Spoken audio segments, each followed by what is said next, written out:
বাইজিদ বোস্তামি কত বছর আগের ওলি আপনার একটা হিসাব দিই। হযরত বাইজিদ বোস্তামির পীরের নাম ইমাম জাফর সাদেক রাদিয়াল্লাহু আনহু। ইমাম জাফর সাদেকের বাবার নাম ইমাম মোহাম্মদ বাকের রাদিয়াল্লাহু আনহু। ইমাম মোহাম্মদ বাকেরের বাবার নাম ইমাম জয়নুল আবিদিন রাদিয়াল্লাহু আনহু। ইমাম জয়নুল আবিদিনের বাবার নাম শেরে খোদা আলী হযরত সুলতানে কারবালা ইমাম হুসেন রাদিয়াল্লাহু আনহু। ইমাম হুসেন রাদিয়াল্লাহু আনহুর বাবার নাম শেরে খোদা আলী কারামাল্লাহু ওয়াজ।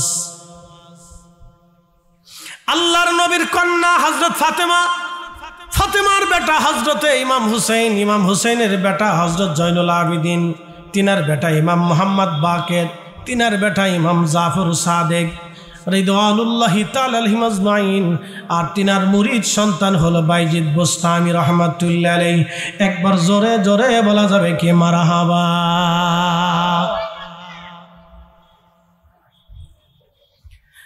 বাইজিদ বোস্তামি আজকের ওলি না, আজ থেকে 1350 বছর আগের ওলি। 1350 বছর আগের ওলি। চট্টগ্রামে তিনি এসেছিলেন। আজ থেকে 1300 বছর আগে চট্টগ্রাম এসেছিলেন। যেখানে বসেছিলেন সেটা বাইজিদ বা নাম, থানার নাম হয়ে গেল বাইজিদ। এলাকা বাইজিদ বোস্তামির দরগা, এখানে কোনো মাজার না, এখানে তিনি বসতেন। এইখান ছিল তার খানকা। এখনো মানুষ সেইখানে জিয়ারতে যায়। বাইজিদ বোস্তামি রাহমাতুল্লাহ আলাইহির দরগা। আল্লাহর মহান ওলি রাস্তা দিয়ে হেঁটে হেঁটে যাচ্ছেন। ঠিক এমন সময় একটা কুকুর আসছে। কুকুরটা ওনার পাশ দিয়ে ঘেসে ঘেসে যাচ্ছিল। কুকুরের শরীর ভরা ঘা, দুর্গন্ধ বের হয়ে আসতেছে। আপনারা জানবেন কুকুরের শরীরে যদি ঘা হয়ে যায় তাহলে কুকুরের শরীর থেকে বিশ্রী দুর্গন্ধ আসতে থাকে। বাইজিদ বোস্তামি নিজের জুব্বাখানা টান দিয়ে সরাইলেন।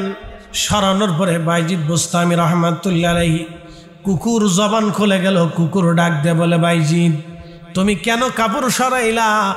বাইজিদ বোস্তামি বলেন, কুকুরে কাপড় যদি না সরাই তোমার শরীরের সাথে লাগলে আমার কাপড় নাপাক হয়ে যাবে। কুকুর ডাক দিয়ে বলে, বাইজিদ আমি জানি আমার শরীরের সাথে কাপড় লাগলে কাপড় নাপাক হবে, কারণ আল্লাহ আমার বাহিরেও নাপাক বানাইছে, ভিতরেও নাপাক বানাইছে। বাইজিদ রে আমি এটাও জানি পানি দিয়ে ধৌত করলে তোমার কাপড় হালাল হয়ে যাবে, কাপড় পাক হয়ে যাবে রে বাইজিদ। বাইজিদ কিন্তু আমি তোমার একটা নাপাকি দেখতেছি, তোমার কালবের মধ্যে একটা নাপাক আছে। এই নাপাকটা হলো হিংসার নাপাক, অহংকারের নাপাক। বাইজিদ রে আমার ময়লা তুমি কাপড় দিয়ে পানি দিয়ে ধৌত করলে কাপড় পাক হয়ে যাবে, কিন্তু তোমার কালবের মধ্যে যেই ময়লা জমে আছে রে বাইজিদ, বলো তো দুনিয়ার কোন পানি দিয়া, কোন সাগরের পানি দিয়া এই কালবের ময়লা তুমি ধৌত করবা? আরে বাইজিদ দুনিয়ার কোন ময়লা, দুনিয়ার কোন সাগরের পানি দিয়া তুমি এই ময়লা পরিষ্কার করবা? একসাথে বলবেন আল্লাহু আকবার। হযরত ওমর রাদিয়াল্লাহু আনহু, খুব মনোযোগ দিবেন। হযরত ওমর রাদিয়াল্লাহু আনহু, আহা হযরত ওমর রাদিয়াল্লাহু আনহু গভীর রাত্রিবেলা তিনি রাস্তায় বের হয়ে গেলেন। বের হয়ে হযরত ওমর রাদিয়াল্লাহু আনহু তিনি চলে গেলেন। যাওয়ার সময় রাস্তার পাশে দেখতেছেন এক মহিলার তাঁবু। এই তাঁবুর ভিতরে মহিলা, তাঁবুর বাহিরে সে মহিলা কি যেন রান্না করে, আর বাচ্চারা কান্না করে। মহিলা কি যেন রান্না করে, বাচ্চা কান্না করে। হযরত ওমর মহিলার পাশে যায় বলেন, হে মহিলা তুমি তোমার ছোট্ট বাচ্চাটাকে কেন কান্না করাইতেছো? তার কান্না কেন বন্ধ করাও না? মহিলা বাচ্চাটাকে কোলে নিয়ে একটু কান্না বন্ধ করায়। আবার হযরত ওমর কিছু দূর যাওয়ার পরে দেখলেন মহিলা আবার চিৎকার দিয়ে কান্না করে, বাচ্চাটাও চিৎকার দিয়ে কান্না করে। হযরত ওমর চিন্তায় পড়ে গেলেন, আবার আসছে। মহিলাকে ধমক দিয়ে বলেন, হে আল্লাহর বান্দি, আল্লাহ তোমাকে মাফ করে দিক, তুমি কেন তোমার বাচ্চাকে এখনো কান্না করাও? কান্না কেন তুমি বন্ধ করাও না? তখন মহিলা ডাক দিয়ে বলল, আপনি কে? আমি আপনার পরিচয় জানি না, আমি বাচ্চাটাকে দুধ ছাড়ানোর চেষ্টা করতেছি। বলে কেন বাচ্চাটাকে তুমি দুধ ছাড়ানোর চেষ্টা করতেছ? বলে হযরত ওমর ঘোষণা দিয়েছে দুধ ছাড়ানোর বাচ্চাদেরকে তিনি ভরণ পোষণ দিবেন, বাইতুল মাল থেকে অর্থ দিবেন। বাইতুল মাল থেকে দুধ ছাড়ানোর বাচ্চাদেরকে তিনি ভরণ পোষণ দিবেন। সেই জন্য আমি বাচ্চার দুধ ছাড়ানোর জন্য আমি চেষ্টা করতেছি। হযরত ওমর রাদিয়াল্লাহু আনহু পেরেশান হয়ে গেলেন। উনি তাড়াতাড়ি মসজিদে নববীতে চলে গেলেন। ফজরের নামাজ পড়তেছিলেন। কেরাত যখন পড়তেছিলেন হযরত ওমর ডুকরায় ডুকরায় কান্না করতেছিলেন। নামাজ শেষ হয়ে গেলেন। সাহাবীরা বলেন, ইয়া আমিরুল মুমিনিন, এইভাবে তো নামাজে কোনোদিন আপনাকে কান্না করতে দেখি নাই, আজকে আপনি নামাজের ভিতরে ফজরের নামাজে এইভাবে কান্না করলেন কেন? হযরত ওমর জবাব দিলেন, ও নবীর সাহাবীরা, আজকে একটা বিরল ঘটনা আমি দেখেছি। আমার ওমর আল্লাহর ভয়ে নামাজের মধ্যে ক্রন্দন করেছে। বলে কারণ কি? হযরত ওমর ডাক দিলেন, সাহাবীরা রে, আমি যাইতেছিলাম, দেখলাম রাস্তার পাশে একটা তাঁবুর পাশে এক মহিলার বাচ্চা কান্না করে। জিজ্ঞেস করার পরে বললেন, আমি বাচ্চার দুধ ছাড়ানোর চেষ্টা করতেছি। এই জন্যে হযরত ওমর দুধ ছাড়ানোর বাচ্চাদেরকে বলে তিনি ভরণ পোষণ দিবেন, বাইতুল মাল থেকে অর্থবিত্ত দিবেন। আমি গরিব মানুষ বিদায় বাচ্চার দুধ ছাড়িয়ে দেব, সেই জন্য বাচ্চাকে আমি দুধ খাওয়াইতেছিলাম না। আমি যাতে বাচ্চা দুধ পান না করতে করতে অভ্যস্ত হয়ে যায়, সেই জন্য আমি তারে অভ্যস্ত করানোর চেষ্টা করতেছিলাম। হাজরাত ওমর ডাক দিয়ে বলতেছে, সাহাবীরা রে, আমি কিয়ামতের ময়দানে ওই বাচ্চার কাছে জবাব দেব কি? আমি ওই বাচ্চার কাছে জবাব দিব কি? কিয়ামতের ময়দানে বাচ্চা যদি বলে, আমার তোমার একটা আইনের কারণে, তোমার একটা বিধানের কারণে আমার মা আমাকে দুধ পান থেকে বিরত রেখেছিল, আমি সেই দিন আল্লাহর কাছে কি জবাব দিব? আমি ওমর আজকে ঘোষণা দিলাম, যেই বাচ্চারা মায়ের পেট থেকে দুনিয়াতে আসবে, আসার পর থেকে আমি বাচ্চাদের ভরণ পোষণ দেব। একবার বলা যাবে না আল্লাহু আকবার? না, আরো জোরে বলেন। হযরত ওমর ডাক দিয়ে বলেন, সাহাবীরা রে, আমি আজকে থেকে ঘোষণা দিয়ে দিলাম, মুসলিম মিল্লাতের ভিতরে যে বাচ্চা জন্ম হবে, ছোটকাল থেকে সেই বাচ্চার ভরণ পোষণ হযরত মুসলিম মিল্লাতের খলিফ খেলাফত তাকে চালাবে, বাইতুল মাল থেকে তার ভরণ পোষণ দেওয়া হবে। হযরত ওমর নিজে কাঁধে করে খাবার পৌঁছাইতেন। একসাথে বলবেন আল্লাহু আকবার। হযরত ওমর নিজে কাঁধে করে খাবার পৌঁছাইতেন, এটা আমার দায়িত্ব। হযরত ওমর নিজে কাঁধে করে খাবার পৌঁছাইতেন। হযরত উসমান পৌঁছাইতেন, হযরত আলী পৌঁছাইতেন, হযরত আবু বকর পৌঁছাইতেন, খুলাফায়ে রাশিদ যারা ছিলেন তারা কাঁধে করে খাবার পৌঁছাইতেন। মুসলিম মিল্লাতের বড় বড় আমির উমরা যারা ছিলেন এক সময় তারা খাবার পৌঁছাইতেন। নবীর একজন সাহাবী ছিলেন, তার নাম হযরত আমির রাদিয়াল্লাহু আনহু। হযরত আমির রাদিয়াল্লাহু আনহু ছিলেন, তিনি হিমসের রাষ্ট্রপ্রধান। হিমস, অ্যাটেনশন, আমার দিকে তাকাবেন, তিনি ছিলেন হিমসের রাষ্ট্রপ্রধান। হযরত আমির রাদিয়াল্লাহু তাআলা আনহু তিনি হিমসের রাষ্ট্রপ্রধান। হিমস আবার কোন জায়গায়? হিমস হলো বর্তমান সিরিয়ার একটা প্রদেশের নাম হিমস। এই হিমসের গভর্নর ছিলেন তিনি। হযরত ওমর মদিনার থেকে সিরিয়ার দিকে রওনা করলেন। হিমসে যে জিজ্ঞাসা করে আসি, আমার হিমসের জনগণ এই গভর্নরের উপরে খুশি না বেজার আছে। হযরত ওমর মসজিদের মধ্যে চলে গেলেন। হযরত ওমর রাদিয়াল্লাহু আনহু হিমসে চলে গেলেন। হিমসের মসজিদে তিনি চলে গেলেন। হিমসের মসজিদে যাওয়ার পরে হযরত গভর্নর আমির রাদিয়াল্লাহু আনহু সম্পর্কে লোকদেরকে বললেন, হে লোকেরা, তোমরা বলো তো তোমাদের গভর্নর যিনি হযরত আমির, তিনার সম্পর্কে তোমাদের কোনো আপত্তি আছে কিনা? লোকেরা জবাব দিল, হ্যাঁ আমিরুল মুমিনিন, আমাদের গভর্নর সম্পর্কে আমাদের 3টা আপত্তি আছে। বলে কি আপত্তি বলো? প্রথমত আপত্তি হলো আমাদের গভর্নর, প্রথম আপত্তি হলো আমাদের গভর্নর দেরি করিয়া প্রত্যেক দিন গভর্নর হাউসে কেন আসে? দেরি করে কেন আসে? সকাল সকাল কেন আসে না? হযরত ওমর ডাক দিলেন, আমির, তুমি নবীর সাহাবী, তোমাকে পছন্দ করে ভালোবেসে আমি হিমসের গভর্নর বানাইলাম, এই সিরিয়ার জনপদের গভর্নর তোমারে বানাইলাম। আমির, জবাব দাও, নতুবা রাসূলের সম্মান নষ্ট হয়ে যাবে। আজ হযরত আমের ডাক দিলেন, ইয়া আমিরাল মুমিনিন, নিজের বিষয়টাকে গোপন রাখতে চেয়েছিলাম, যেহেতু জনগণ আপত্তি করেছে অতএব জবাব আমাকে দিতে হবে। আমিরুল মুমিনিন, আমার তো কোনো দোষ না, আপনি জানেন আমি বাইতুল মাল থেকে সামান্য বেতন পাই, এই বেতনে আমার সংসার চলে না, এই সামান্য বেতনে আমার তেমন সংসার চলে না। সারা আমিরুল মুমিনিন, আমার বাড়িতে কোনো দাসী নাই, বাদী নাই, আমার কোনো কাজের লোক নাই, আমি নিজে রুটি বানাই, নিজে আটা সেনি, নিজে রুটি বানাই, নিজে বাড়িঘর পরিষ্কার করে খাওয়া দাওয়া করে তারপরে আমি গভর্নর হাউসে আসি। আমিরুল মুমিনিন, নিজের কাজ নিজে করার জন্যে আমার বড্ড দেরি হয়ে যায়। হযরত ওমর বললেন, ঠিক আছে, আর কি কোনো প্রশ্ন আছে তোমাদের? লোকেরা জবাব ডাক দিলে, আমিরুল মুমিনিন, আমরা জবাব চাই। হযরতে আমাদের গভর্নর যিনি আমের রাদিয়াল্লাহু আনহু, তিনি প্রত্যেক মাসে একবার করে সে গভর্নর হাউসে আসে না, কারণ কি? প্রত্যেক মাসে একবার সে একদিন সারাদিন অনুপস্থিত থাকে। হযরত ওমর জিজ্ঞেস করলেন, আমের, তোমাকে তো আমি খলিফা ছুটি দেই নাই, তাহলে তুমি কেন আসো? তুমি কেন কাজে ফাঁকি দাও? গভর্নর আমের রাদিয়াল্লাহু আনহু বললেন, খলিফাতুল মুসলিমিন, আপনি জানেন না, আমার একটা মাত্রই জুব্বা, আর কোনো জুব্বা কেনার মতো অর্থ আমার নাই। প্রিয় উপস্থিতি হাজিরিন, হযরত সেনাব গভর্নর আমের রাদিয়াল্লাহু আনহু ডাক দিয়ে বলতেছে, গভর্নর ডাক দিয়ে বলতেছে, আমিরুল মুমিনিন, রাত্রিবেলা আমার একটা মাত্রই জুব্বা, আর কোনো জুব্বা নাই। সারা মাস পরে একটা দিনে আমি শুধু জুব্বাটাকে আমি ধৌত করি হুজুর, আমার আর কোনো দিন নাই। এই জন্য সারা দিনে আমি গভর্নর হাউসে আসতে পারি না, কারণ আমার জুব্বা অপরিষ্কার থাকে, আমার পোশাক অপরিষ্কার থাকে, সেই জন্য আমি আর আসতে পারি না।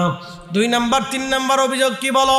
তখন লোকেরা বলল, হুজুর 3 নাম্বার অভিযোগ হলো, আমাদের গভর্নর যিনি রাত্রিবেলা ডাকলে তিনি ডাকের সাড়া দেন না, কারণ কি? তখন গভর্নর আমের রাদিয়াল্লাহু আনহু বললেন, আমিরুল মুমিনিন, ক্ষমা করে দিবেন, গোপন আর রাখতে পারলাম না, সারাদিন সরকারি কাজে আমি ব্যস্ত থাকি, খেলাফতের কাজে ব্যস্ত থাকি, জনগণের সুখ দুঃখ বিচার সালিশ নিয়ে আমি পড়ে থাকি। হুজুর রাত্রিবেলা যখন আসে এশার নামাজ পড়ে আমি আর ঘুমাই না, সারাটা রাত আমি আল্লাহর দরবারে হাজিরা দিতে থাকি, আল্লাহর দরবারে আমি সেজদায় পড়ে থাকি, নামাজ পড়ি, জিকিরে ফিকিরে থাকি, যার কারণে সারা রাত্রে মানুষের ডাকলে আমি মানুষের ডাকে সাড়া দেই না, কারণ সারাদিন আমি মানুষের কাজ করি, আল্লাহর কাজ করতে পারি না। এই জন্য রাত্রিবেলা আমি আমের আল্লাহর কাজ করি। একবার জোরে বলা যাবে কে মারহাবা? কি বুঝলেন? এরকম যদি আমাদের প্রধানমন্ত্রী হইতো,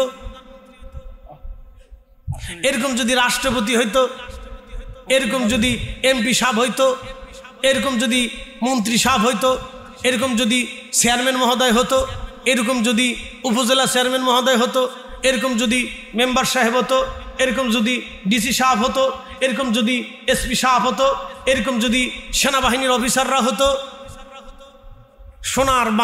সোনার বাংলা হয়ে যাইতো। ঢাকা থেকে সিলেট পর্যন্ত রাস্তা হয়ে গেছে লক্কর ঝক্কর, লক্কর ঝক্কর, লক্কর ঝক্কর, লক্কর ঝক্কর। মনে হয় বাংলাদেশ সরকার মরে গেছে, ও কবরে চলে গেছে। আর এলজিডি ও তো মনে হয় দুনিয়াতেই নাই। কি কথা বল, ও মনে হয় দুনিয়াতেই নাই। মাঝে মধ্যে ঢাকার থেকে বাসার থেকে বের হয়ে সিলেটের নাম শুনলি শরীরটা থরথর থরথর করে কাঁপে।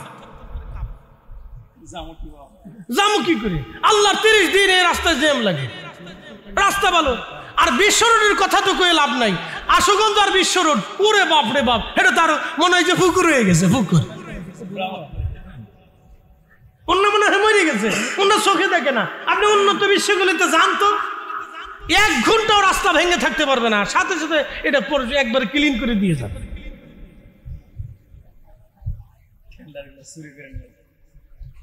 আপনি কারে ওয়াজ শোনাবেন? ওয়াজ তো তোনাদেরকে শোনানোর দরকার, ওয়াজ তো আপনাদের শোনার দরকার না। আপনারা রিক্সা চালায় খান, দিন মজুরি করে খান, বিদেশ যাত্রা করে খান, পরিশ্রম করে খান, চাকরি করে খান, ছোটখাটো ব্যবসা করে খান। ওয়াজ শোনার দরকার যাদের, তারা ওয়াজ শোনে না। ওয়াজ যাদের শোনার দরকার, যাদেরকে বসেই ওয়াজ শোনা দরকার, যারা জুমার দিনে খুতবার আগে আসবে, খুতবার নামাজ শেষে দোয়া কালাম পড়ে যাবে, তারা জুমার দিনে আসে সবার শেষে, যায় সবার আগে। কি কথা কন জোরে বলে? যায় সবার আগে। আর আমাদের বাইতুল মুকাররমের খতিব সাহেব তিনি এই ওয়াজ নাই, তিনি আছে মিলাদুন নবী কেমনে বন্ধ করবে হেতা নিয়ে উনি ওয়াজ করে। কে ওনার এই ওয়াজের দরকার কি? উনি আপনি পারেন না? আপনি তো বাইতুল মুকাররমের খতিব, আপনি তো এমপি ধরে নিয়ে আসবেন, নেতাদেরকে ধরে নিয়ে আসবেন, ওসিডিসি সচিব যারা আছে আপনি আইন করে দেন, রাষ্ট্রপ্রধানদেরকে বলেন আপনাদেরকে অবশ্যই বাইতুল মুকাররমে এসে নামাজ পড়তে হবে, আমার কথা শুনতেই হবে। তখন আপনি তাদেরকে হক হালাল হালাল হারাম বুঝাইয়া, আপনি তাদেরকে বুঝাই সোজাই যদি একটু মানুষ বানাইতে পারেন, তাহলে আমার দেশের গরিবের চোখের পানি ঝরবে না, আমার দেশের অসুস্থ তখন আর অসুস্থ থাকবে না, আমার দেশের এই হসপিটাল আর ভারতে যে চিকিৎসা করা লাগবে না, আমার দেশে বড় বড় হসপিটাল হবে, আমার দেশের রোগী আর ওই হসপিটালের মানকে সিপাই পরে থাকবে না, তখন আমাদের দেশে বড় বড় হসপিটাল হবে। কথা কন নাকি? ঠিক না? উনি এসে মিলাদুন নবী বন্ধ কেমনে করবে হেতার টেন্ডার নিয়ে? এই আমার দিকে তাকান, আমি কি যুক্তি ছাড়া কথা বলতেছি ভাই? যদি যুক্তি ছাড়া বলি তাহলে বলেন যে ফরিদ হিসেবে আপনি যুক্তি ছাড়া বলছেন।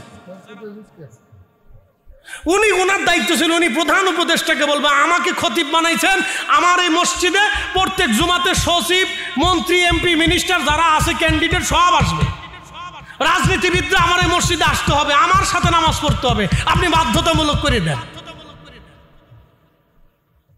আর তখন উনি বসে বসে ওয়াজ শোনাবে হালাল হারাম নীতি নীতি কি, দুনিয়ার মানুষের উপকারিতা, দরিদ্র, দেশের অর্থনীতি, হিসেব, দেশ নিয়ে, এই গরিবত্ব নিয়ে, সব কিছু নিয়ে, আল্লাহ রাসূলের সুন্নাত, সাহাবায়ে কেরামের জিন্দেগি নিয়ে, খোলাফায়ে রাশিদিনের জিন্দেগি নিয়ে তাদেরকে ওয়াজ শোনাইয়া তাদেরকে বুঝাবে আপনারা আর অন্যায় করেন না, আপনারা মানুষ ঠকেন না, মানুষের রক্ত চুষে খায়েন না, এগুলি বুঝাবে। তার দায়িত্ব ছিল এটা। উনি এসে মিলাদুন নবী বন্ধ করার জন্য।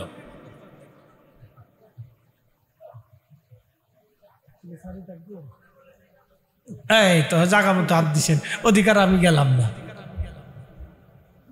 ভাই। কষ্ট হইতেছে আপনাদের?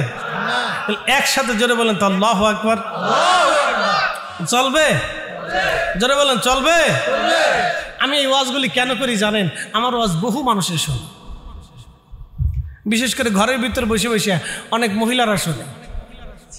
মহিলারা আমার বেশি ওয়াজ শোনে। অনেকে কে হুজুর আপনার ঘুমের ওষুধ বানাই লাইছি, আমাকে যেটা ওষুধ তো বানাইছেন, আগে যেটা ওষুধ খাইছেন সেই টাকা আমার ফেরত দিয়ে দেন। শুনে বসে বসে শুনে, ভালো লাগে শুনে, সব ধরনের লোকই শুনে। শোনার দরকার, বোঝার দরকার।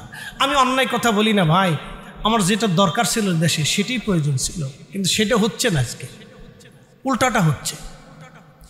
নামাজের পরে দোয়া বন্ধ করতেই হবে। একদল আছে আমিন দিছে, শিক্ষের একটা দিছে, উনি বুঝাইতে চায় যে উনি ঠিক আর বাদ বাকি সব বেঠিক। কি কথা ঠিক আছে না ভাই? উনি বুঝাইতে চায় আমিন, উনি ঠিক বাদ বাকি বেঠিক, উনি এটি বুঝাইতে চায়। উনি আইসে নামাজের পরে দোয়া বন্ধ করতেই হবে। ওনার কাজ হচ্ছে বিদআত বিদআত বিদআত বন্ধ করতেই হবে।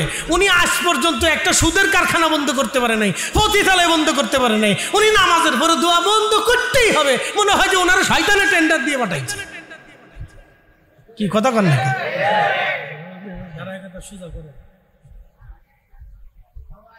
প্রিয় উপস্থিতি হাজিরিন, মনোযোগ দেবেন। এইগুলি উচিত কথা। আইবিআই বাজার, গরম ভাতে বিলাই বাজার, ডাল ভাতে কুটুম বাজার। ওয়াজ করলে কি লাভ, শুনলে কি লাভ? লাভ হবে তার আমলে, আমলেও লাভ হবে না নবী প্রেম না থাকলে দিলে। নবী প্রেম থাকলে দিলে লাভ হবে কম আমলে, সুপারিশ করবে নবী রোজ হাসরের ময়দানে। ঠিক কিনা? আচ্ছা, আমাদের দেশে বেদাতের কথা কম একটু। মসজিদে আজান হয় কিনা? জোরে বলেন। ভিতরে না বাইরে? যে এই বেদাত চোখে দেখে না? এই সময় বেদাত হয় না? নবীর কোন সাহাবী মসজিদের ভিতরে আজান দিছে আমার একটু দেখাতো। যদি কোনোদিন তাইফে যান, তো তাইফে যাওয়ার একটা মসজিদ পাবেন, মসজিদে আলী, পাহাড়ের পাশে মসজিদে আলী। মসজিদে আলীর পাশে একটা মিম্বর আছে, মিনারা আছে, মাটি দিয়ে পাথর দিয়ে এই মিনারটা বানানো, ভিতরে কাঠ দিয়ে গাছের লাঠি দিয়ে সুন্দর করে সিঁড়ি করা আছে। আমি দেখে আসছি, দুবার গেছি, সিঁড়ি করা আছে।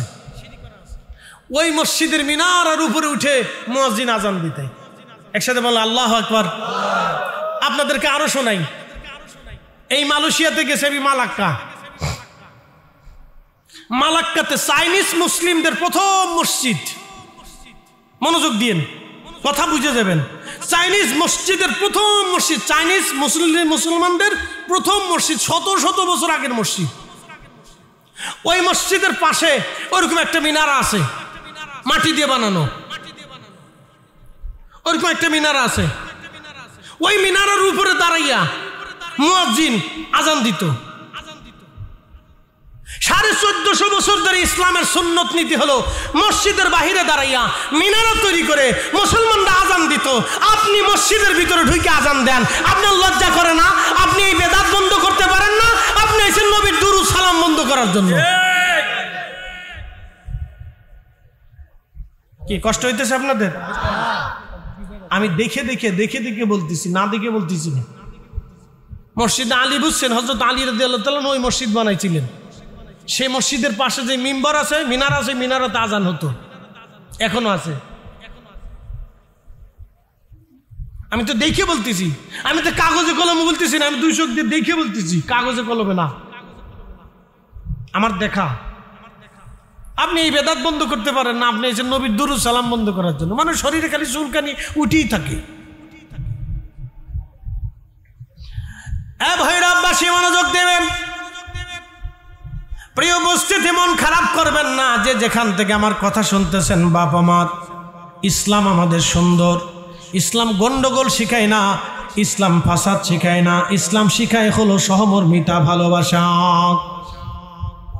হাজরাতে ওমর রাদিয়াল্লাহু আনহুর জামানাতে মসজিদে আজান হতো একটা, মসজিদে আজান হতে একটা, জুমার দিনে মসজিদে আজান হতে একটা। হযরত উসমান রাদিয়াল্লাহু আনহুর জামানায় জুমার আজান হলো 2টা, একটা হলো সানি আজান, আর একটা হলো প্রথম আজান। আমরা যে আজানটা দিই জুমার দিনে, প্রথমে যে আজান দেই 12:30টায় বা 12:15টার দিকে আমরা যে আজানটা দিয়ে থাকি, এটা হযরত উসমান রাদিয়াল্লাহু আনহু চালু করেছেন।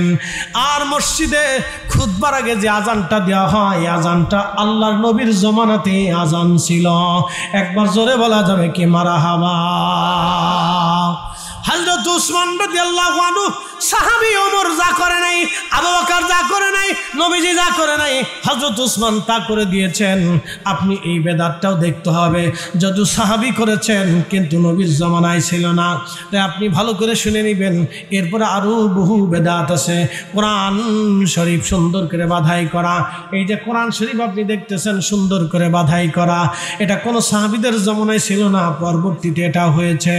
আপনি যদি দেখেন এই যে সুন্দর করে মাইকিং প্যান্ডেলিং করে এত সুন্দর করে আয়োজন করে মাহফিল করানো, নবীর জামানাতে কখনো ছিল না, সাহাবীদের জামানায় ছিল না, তাবিনদের জামানায় ছিল না। এটা কেন আমরা করতেছি, তাহলে এটাও বেদাত হবে। আমাদের দেশে যে তবলিগ জামাত হয়, এই তবলিগ জামাত রাসূলের জামানাতে ছিল না। এই সিস্টেমে গাস্ত করিয়া, চিল্লা করিয়া, মসজিদে ঘুরে ঘুরে, মসজিদে থাইকে খাইয়া ঘুমাইয়া, এইভাবে নবীর জামানায় কোনো সাহাবী করে নাই, কোনো তাবি করে নাই, তাবি করে নাই। এটা তৈরি হয়েছে আজ থেকে 70-80 বছর আগে।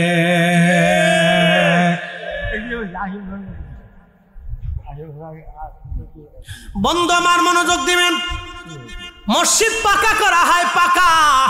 নবীর জামানাতে মসজিদ পাকা হলো না, সাহাবীদের জামানায় কোনো মসজিদ পাকা হলো না, কিন্তু এখন মসজিদ হয়ে গেল পাকা। বলেন তো, এই পাকা মসজিদে নবী নামাজ পড়েন নাই। আল্লাহ রাসূলের মসজিদ ছিল খেজুরের পাতার ছাউনি। আপনি যদি এতই সুন্নতের তাবেদারি হন, তাহলে আপনার মসজিদ কেন টাইলস লাগানো, পাকা করা, মেম্বার করা, মেহরাব করা, মিনার করা? আপনার মসজিদের ভিতরে এত সুন্দর করে কেন আপনি ওই কি বলে তুরস্ক থেকে কার্পেট এনে একবার আরাম করে বিছাইয়া, এরপর আবার যায় নামাজ বিছাইয়া আপনি নামাজ পড়েন? আপনার লজ্জা করা উচিত। রহমতের নবী সেজদা দিলেন খেজুরের মাদুরের উপরে, আর আপনি সেজদা দেন তুরস্কের দামি জায়নামাজ আর কার্পেটের উপরে, আবার বড় বড় ঢেকছে রাখেন আমি বিরাট বড় সুন্নতের তাবেদারি করি। ঘুমাইছে আপনাদের? তাহলে একসাথে বলেন তো আল্লাহু আকবার। নবীজি সেজদা দিয়েছেন কোথায়? খেজুরের মাদুরে, মাটিতে।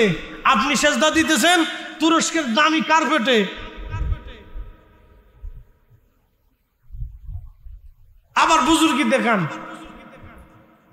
আল্লাহ রাসূল জীবনে কোনোদিন 3 পদের উপরে খাবার খান নাই। আমরা 16 পদ নিয়ে খাবার বসি, ঠিক আসতে কোন কেন জোরে বলেন? 16 পদ, 32 পদ, 36 পদ, কত পদ, অনেক সময় হিসাবও থাকে না। কষ্ট হইতেছে আপনাদের? ঘুম আসতেছে? উচিত কথাই বলছি, মা হিসাব বেজার হয়ে যায় না? উচিত কথায় মাই বেজার, মন খারাপ করেন না, এগুলো বেদাত। বেদাতের ফিরিস্তি যদি টানি তাহলে আমার জুব্বাটা ওই কাতারে চলে যাবে না।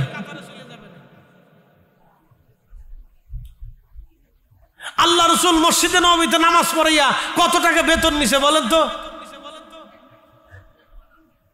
হযরত বেলালের বেতন ছিল মাসে কত টাকা? এখন হিসাব করলে কিন্তু পকেটে পয়সাও যাবেন না, তো আর এক বিপদ আছে, শেষে আমারটাও বাতিল হয়ে যাবে না। এই জন্য এদিকে আর যাবো না, এইদিকে আর যাবো না। বেদাতের ফিরিস্তি টানলে আমাদের আর উপায় নাই। খুব দুঃখের সাথে বলতেছি, মনোযোগ দিবেন।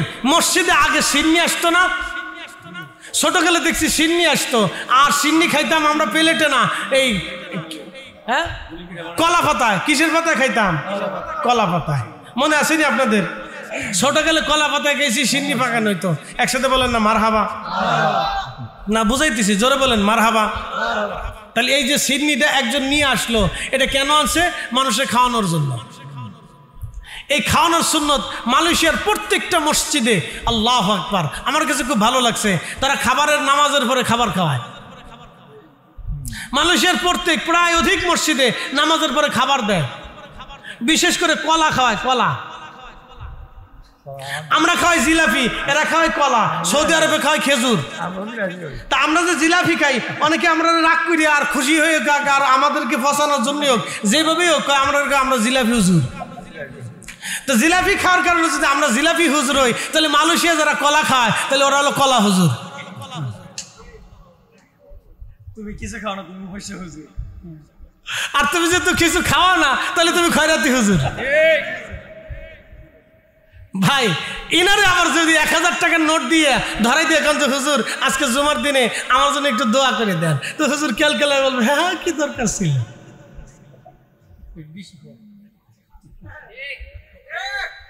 নাম ধরে ঢাকা শহরে বেহেশত পাঠাইতে হয়। আমি নিজে তো খতিব, 4-5 হাজার মুসল্লি আমার জুমাতেই হয়। নাম লিখে নিয়ে দোয়া করতে হয়। যদি দোয়া না করেন তো মুসল্লি বেজার রাখে, হুজুর আমার জন্য দোয়া করলে না। নাম ধরে নিয়ে ফিরিস্তির টেনে একবার বেহেশত পর্যন্ত পাঠাই দিতে হয়।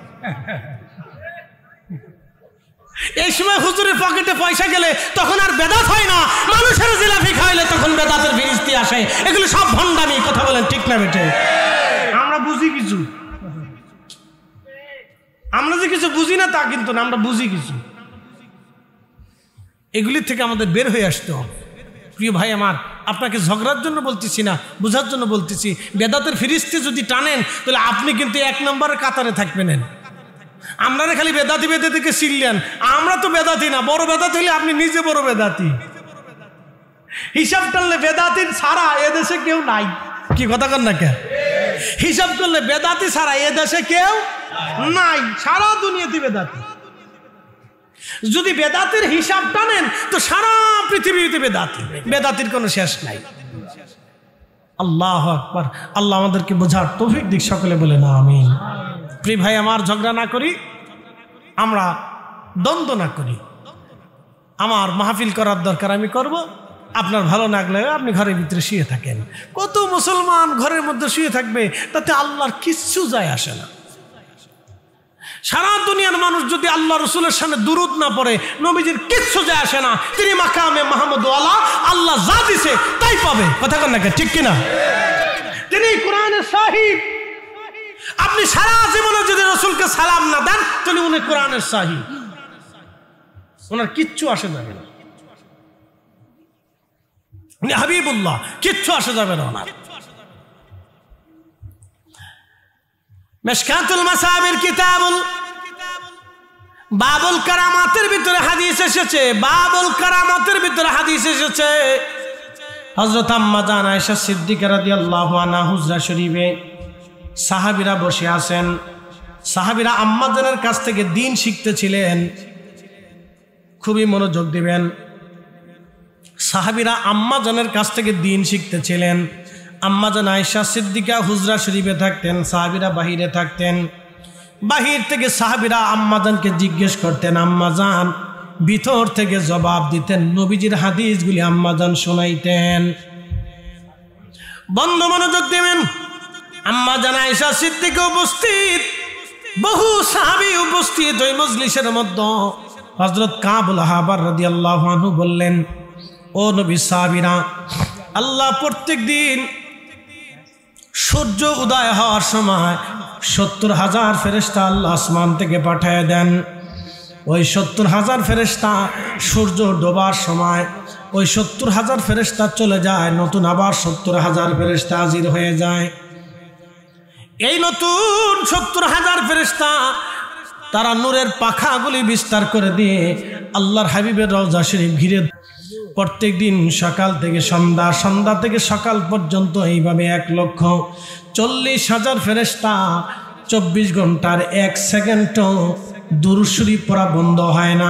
আল্লাহর হাবিবের রওজা শরীফকে নূরের পাখা দিয়ে ঘিরে ধরে দাঁড়ায়া দাঁড়ায়া তারা আমার নবীর শানে দুরুদ এবং সালাম তেলাওয়াত করতে থাকে। একটা সেকেন্ডের জন্য বন্ধ হয় না। একবার জোরে বলা যাবে কি ইয়া রাসূলুল্লাহ?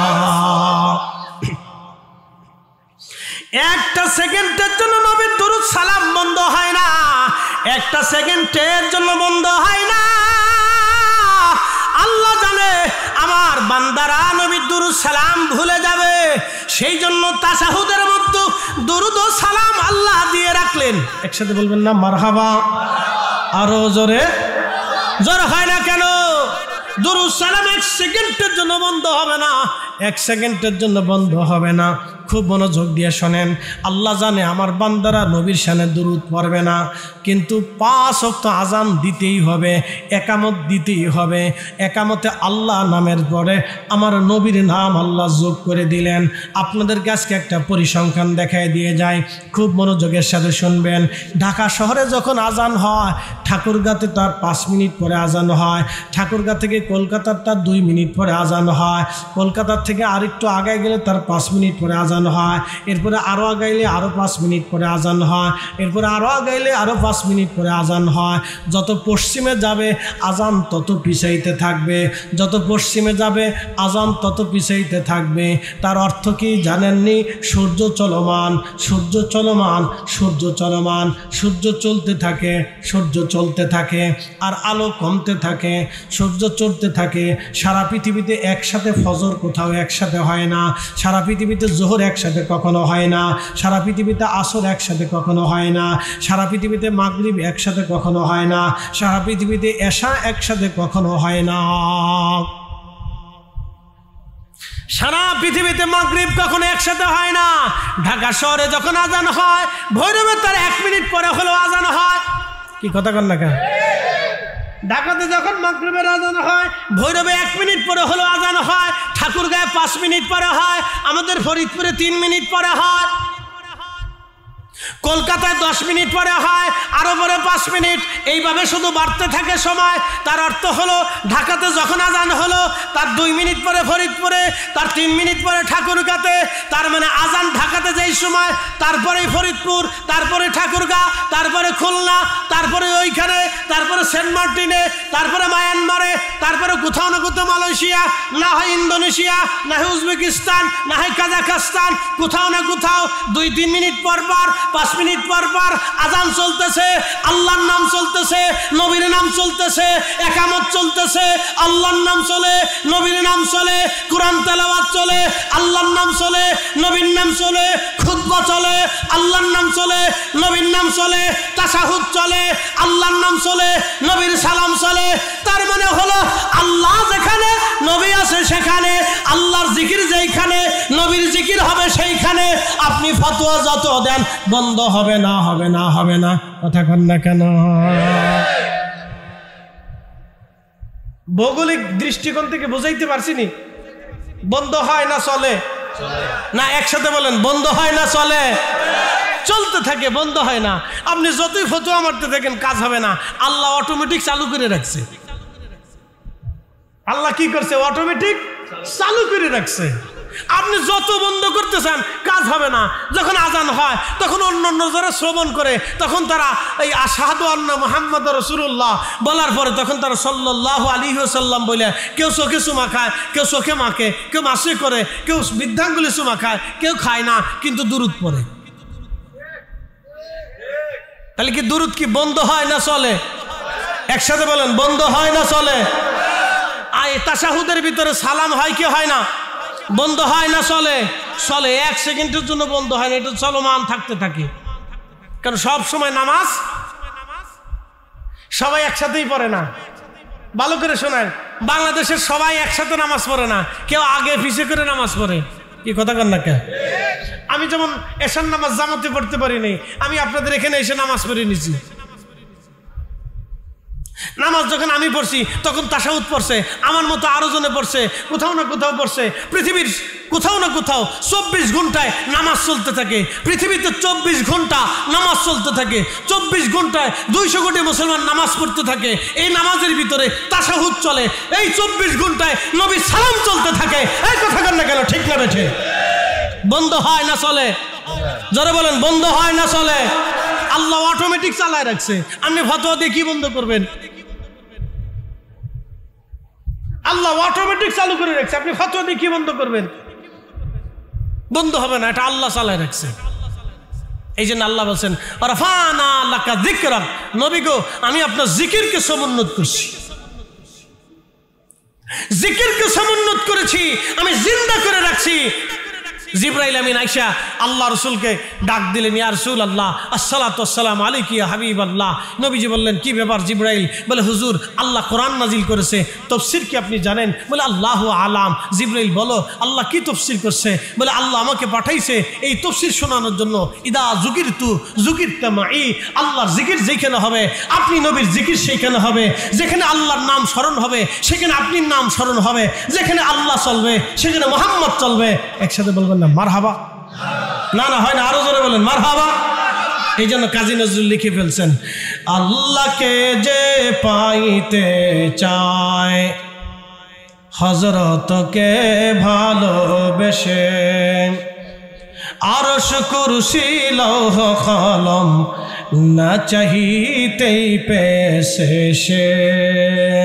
সালাতুন ইয়া রাসূলুল্লাহ আলাইকুম সালামুন ইয়া হাবিবাল্লাহ আলাইকুম সালাতুন ইয়া রাসূলুল্লাহ আলাইকুম সালামুন ইয়া হাবিবাল্লাহ আলাইকুম খবর লও ইয়া রাসূলুল্লাহ খবর লও মেরে মাওলা মেরে আকা খবর লও। সালাতুন ইয়া রাসূলুল্লাহ আলাইকুম সালামুন ইয়া হাবিবাল্লাহ আলাইকুম। জবান খুলে একটা জবান বন্ধ রাখবেন না, চিৎকার মেরে সকলে বলেন আল্লাহু আকবার। আসেন আল্লাহর জিকির আমরা কিছু সময় আদায় করি। ইসমে জাত আল্লাহ আল্লাহ আল্লাহ আল্লাহ আল্লাহ আল্লাহ আল্লাহ আল্লাহ আল্লাহ আল্লাহ আল্লাহ আল্লাহ আল্লাহ আল্লাহ আল্লাহ